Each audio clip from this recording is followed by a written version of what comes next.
Hello, hello, Mary Farias here with 5 minutes is better than nothing of self-development. We're studying my book, How to Study Napoleon Hill's Think and Grow Rich. And today happens to be my birthday, and self-development doesn't stop just because it's your birthday. So 5 minutes, you can find 5 minutes. So here we go. I'm going to start my timer and we'll get going. This is on page 57 of my book. Edison, the world's greatest inventor and scientist, was a, quote, tramp telegraph operator. He failed innumerable times before he was driven finally to discovery of the genius which slept within his brain. Charles Dickens began by pasting labels on blacking pots. The tragedy of his first love penetrated the depths of his soul and converted him into one of the world's truly great authors.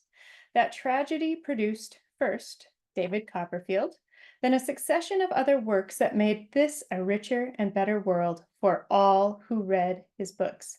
Disappointment over love affairs generally has the effect of driving men to drink and women to ruin, and this because most people never learn the art of transmuting their strongest emotions into dreams of a constructive nature. Helen Keller became deaf, dumb, and blind shortly after birth. Despite her greatest misfortune, she has written her name indelibly in the pages of history of the great.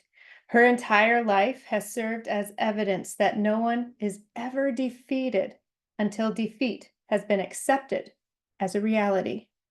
Robert Burns was an illiterate country lad. He was cursed by poverty and grew up to be a drunkard in the bargain. The world was made better for his having lived because he clothed beautiful thoughts in poetry and thereby plucked a thorn and planted a rose in its place. Booker T. Washington was born in slavery, handicapped by race and color. Because he was tolerant, had an open mind at all times, on all subjects, and was a dreamer. He left this impress for good on an entire race.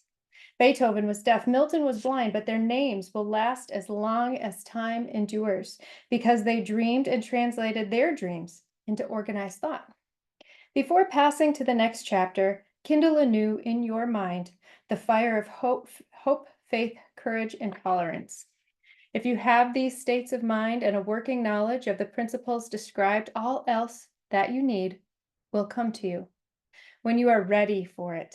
Let Emerson state the thought in these words. Every proverb, every book, every byword that belongs to thee for aid and comfort shall surely come home through open or winding passages. Every friend whom not thy fantastic will, but the great and tender soul in thee craveth, shall lock thee in his embrace. There is a difference between wishing for a thing and being ready to receive it. No one is ready for a thing until he believes that he can acquire it.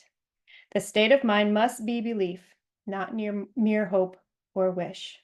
Open-mindedness is essential for belief. Closed minds do not inspire faith, courage, and belief. Remember, no more effort is required to aim high in life, to demand abundance and prosperity than is required to accept misery and poverty. A great poet has correctly stated this universal truth through these lines.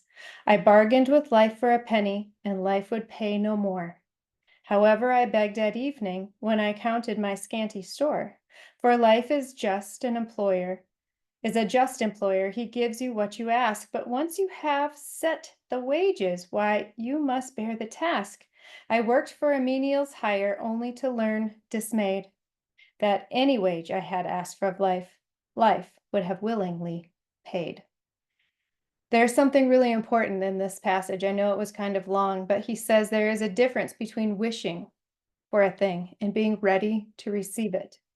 No one is ready for a thing until he believes he can acquire it.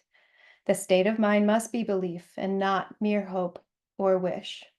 So we do a lot of wishing, we do a lot of hoping, and then we negate that by saying, it's never going to happen. I can't do that. I can never figure that out. We have to start believing that things are possible for us in order for us to be ready to receive it. If we begin believing that it's possible, then the things required, the circumstances required, the ideas required, the resources required, the people that are required for us to achieve that thing or reach that thing or have that thing, they'll show up. But we have to believe that they're out there, that we'll find them, and that we can do it. So begin believing in your wishes and dreams, and have a great day.